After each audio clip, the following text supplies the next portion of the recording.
முப்பெரும் விழாவிற்கு வருகை புரிந்திருக்கக்கூடிய சான்றோர் பெருமக்களுக்கும் ஆன்றோர் பெருமக்களுக்கும்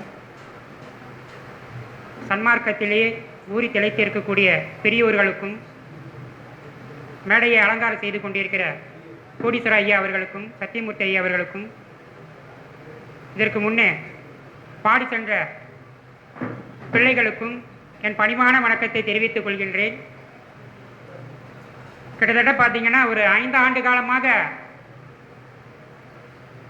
எந்த இடத்துல சன்மார்க்க சொற்பொழி நான் ஆற்றுவது கிடையாது. 2020 2025 வரைக்கும் நான் எங்கேயுமே சன்மார்க்க சொற்பொழிப்பு பேசுவது கிடையாது. நான் ஐயா 10 ஆண்டு காலம் சொன்னார். 20 ஆண்டு காலமாக இந்த சபையில் நான் பேசி கொண்டு இருந்தவன். 2001ஆம் ஆண்டு இப்போ மாணவி பேசிவிட்டு சென்றார் அல்லவா, அதுபோல் என்ன ஒரு காலத்தில் ஐயா மேடையில் ஏற்று அழகு பார்த்தவர்.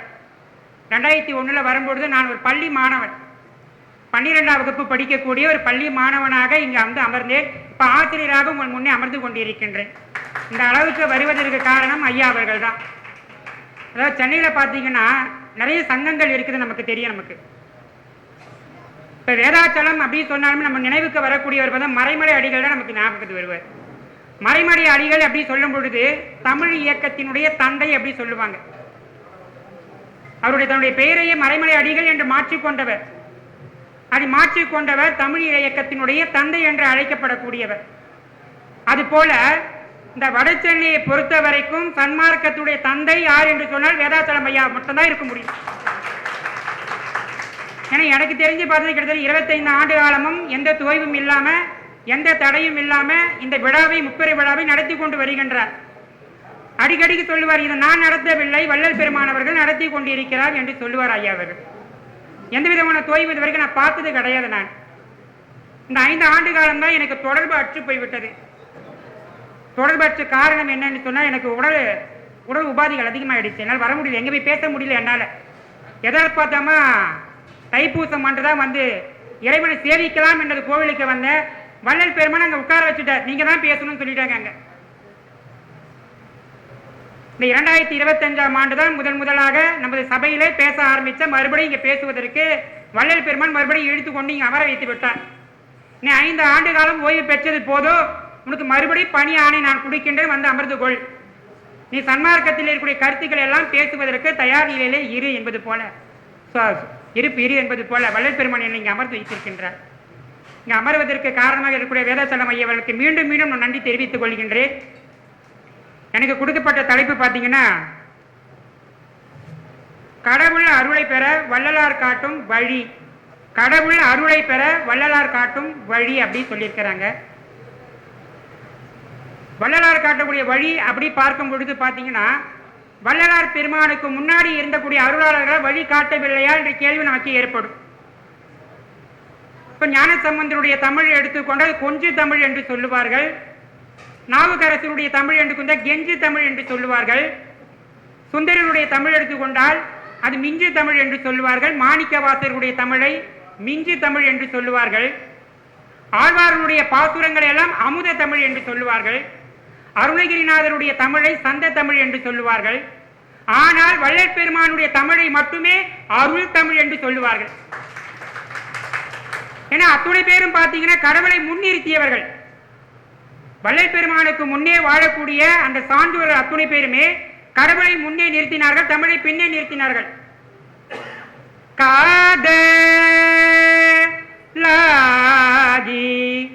கடவுளை முன்னிறுத்துறார் ஞானசம்பந்தர். சலம்பூவோடு தூபம் மறந்தறியேன், கடவுளை முன்னிறுத்துறார். தந்தது உன் தன்னை ஞானத்தோடு முன்னிறுத்துறார்.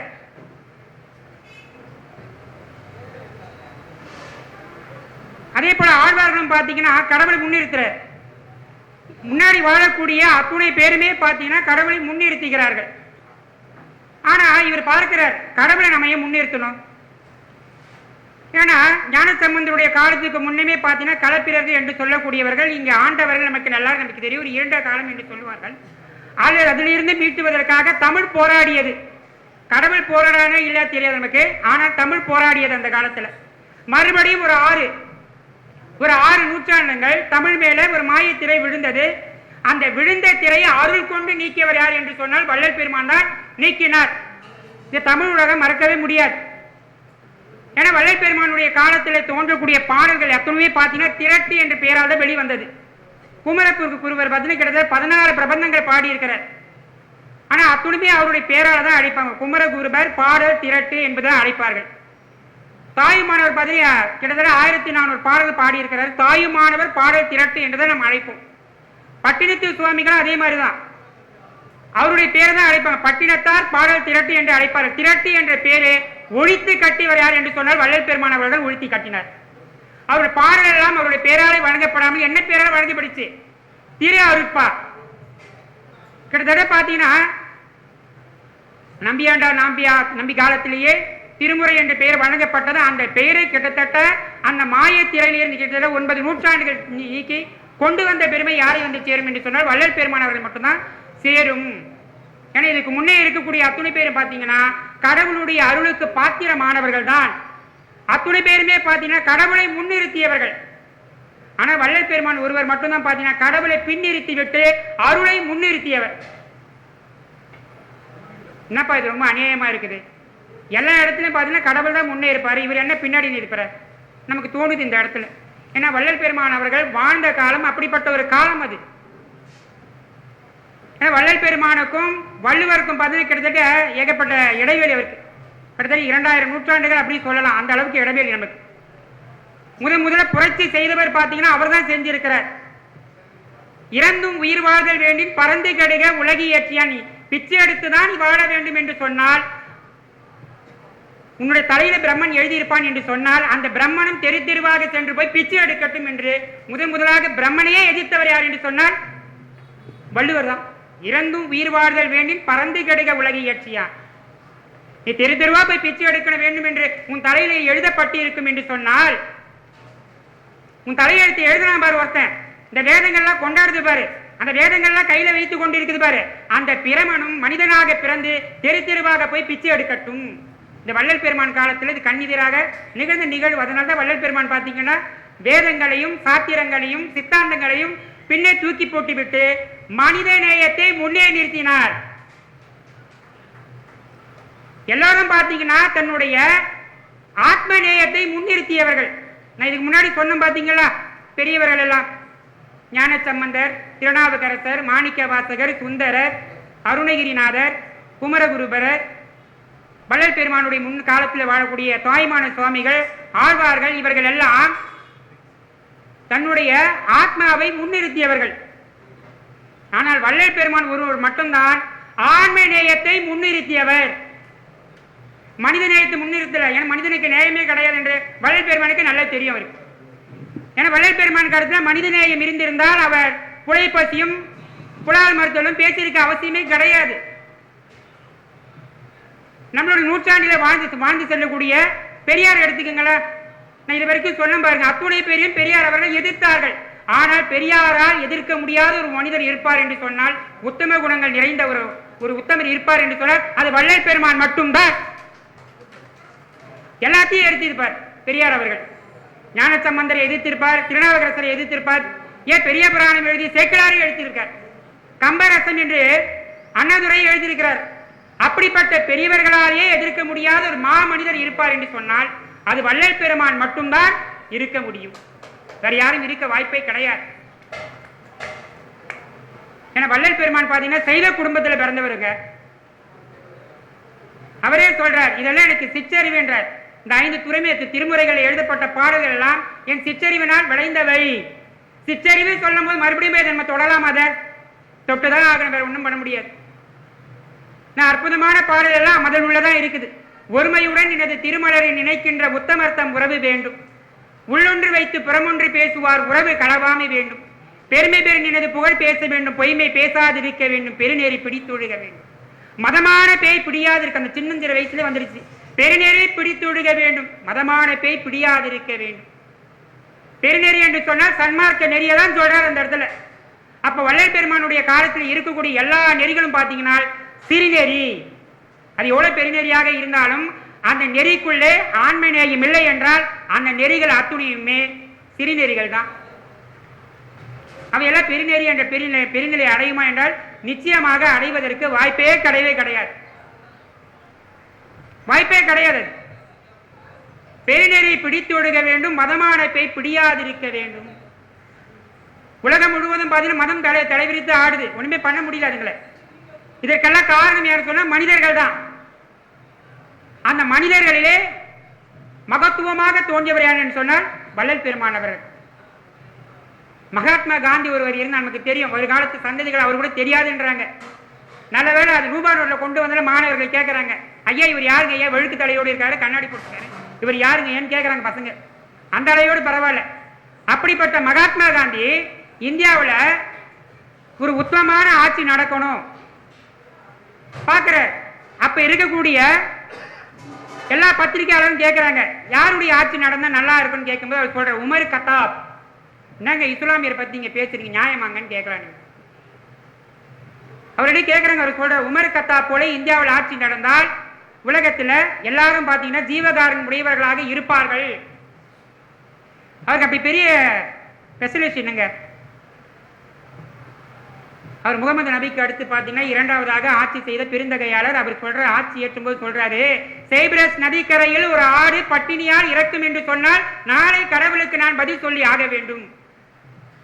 சைப்ரஸ் நதிக்கரையில ஒரு ஆடு பட்டினியால் இறக்கும் என்று சொன்னால் நாளை அந்த கடவுளுக்கு நான் பதில் சொல்லி ஆக வேண்டும். அப்ப கருணையோடு ஆட்சி செய்தவர் பாத்தீங்கன்னா இந்த உமர் கத்தாப். அது போல கருணையோடு ஆட்சி செய்யக்கூடியவர்கள் இந்த திருநாட்டிற்கு வேண்டும் என்று முதலாக அறைகூவல் விடுத்தவர் பாத்தீங்கன்னா மனிதரிடத்திலே மகாத்மா காந்தி. ஆனா அவருக்கு முன்னாடியே பாத்தீங்கன்னா வள்ளல் பெருமான் அறைகூவல் விட்டுட்டார், கருணை இல்லாத ஆட்சி கடிகு ஒழிக. கருணை இல்லாத ஆட்சி நமக்கு வேண்டாம், கடிகு ஒழிக. அது எப்படின்னா போகட்டும், விட்டுடுங்க.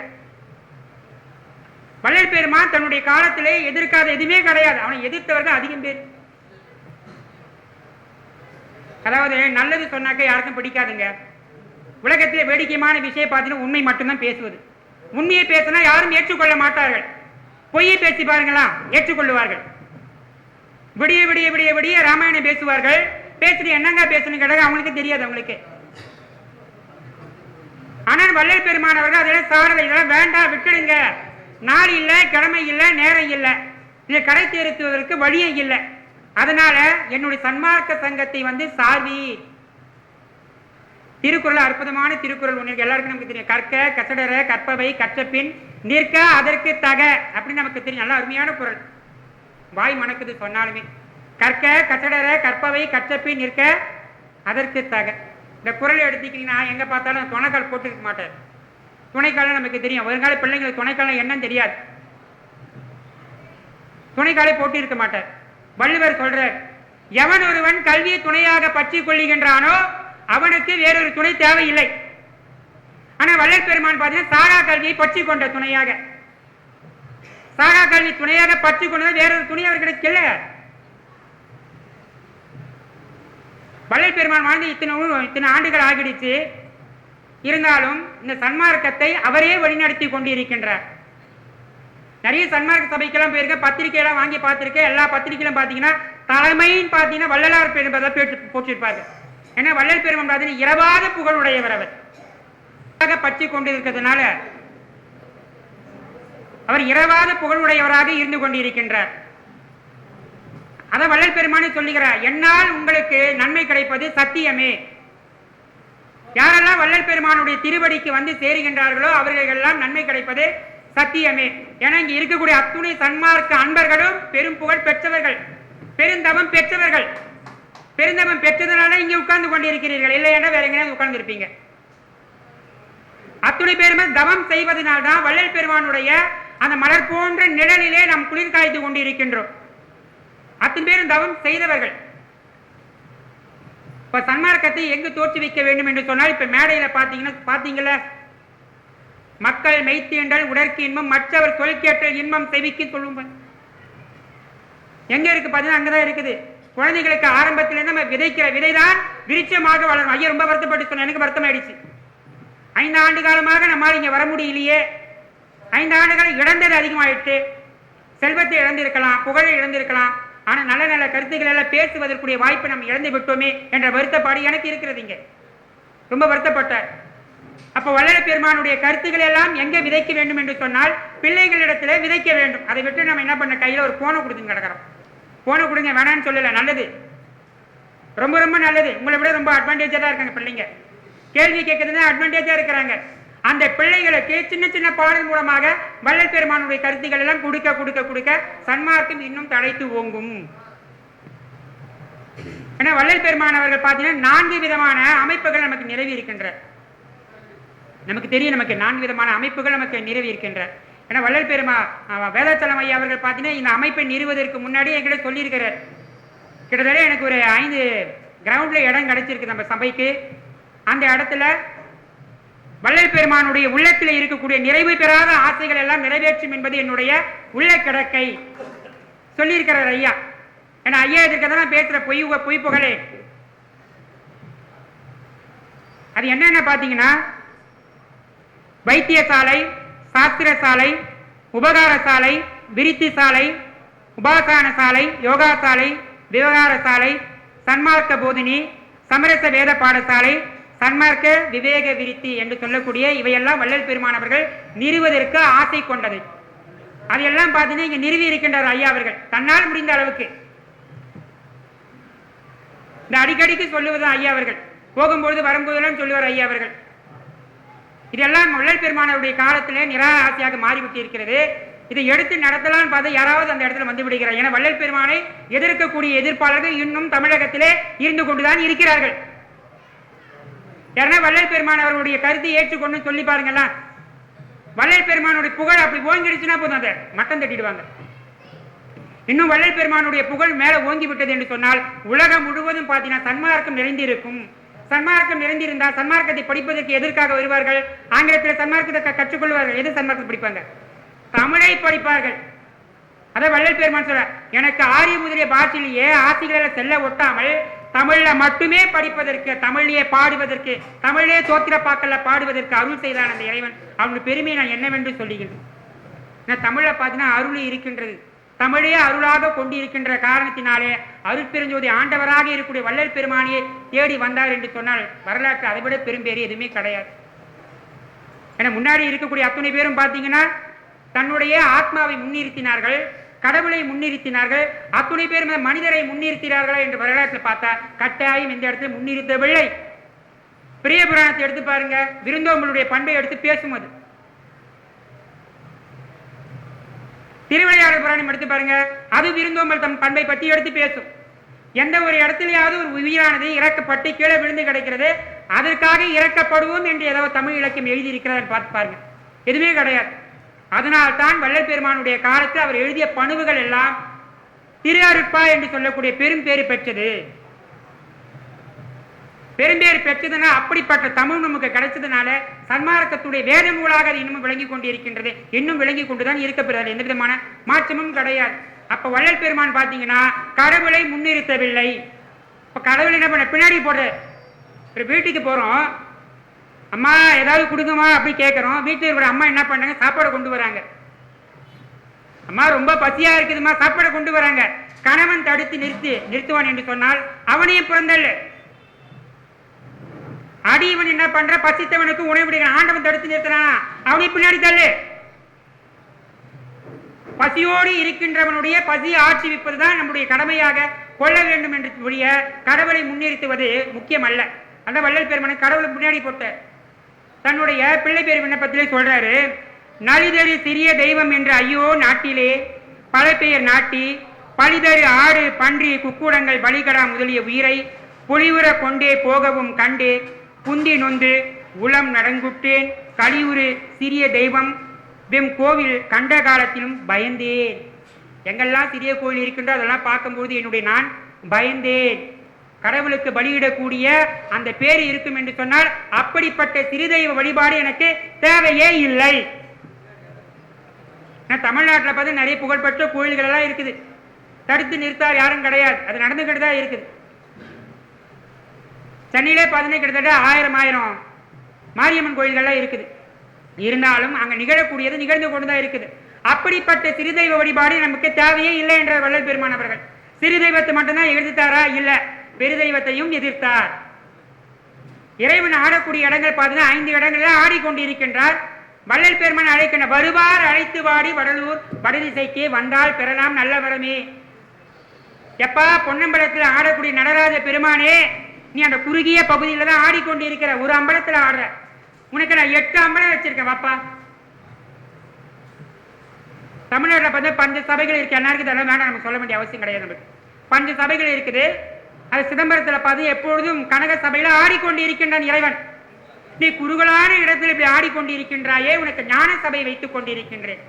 அங்க 8 அம்பலம் பாடி, ஒரு அம்பலத்தில் ஆடுறேன், 8 அம்பலம் வச்சிருக்கேன் அந்த இடத்துல. அந்த 8 அம்பலத்தில் வந்து ஆடுப்பா. இறைவன் அங்கதான் இருக்கிற.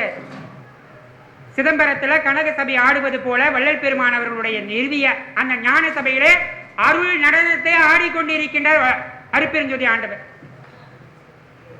அருள் நடத்தை ஆடிக்கொண்டிருக்கின்றார். அந்த அருள் நடத்தை கண்டு கழிக்க வேண்டும் என்றால் வள்ளல் பெருமானுடைய திருவடி ஒன்று மட்டும்தான் நமக்கு பற்றுதலாக இருக்கும். ஐயா அவர் சொன்னார் பார்த்தீங்களா, குருவருள் இல்லாமல் திருவருள் கிடைக்கவே கிடைக்காது. அந்த இடத்துல குருவருள் இல்லாமல் என்னதான் படித்தாலும் அதனால எந்த விதமான பயனும் கிடைக்கவே கிடைக்காது. நுண்ணிய நூல் பல கற்றாலும் கூட சரி, உனக்கு ஒட்டா இருக்குன்னா ஒட்டும்.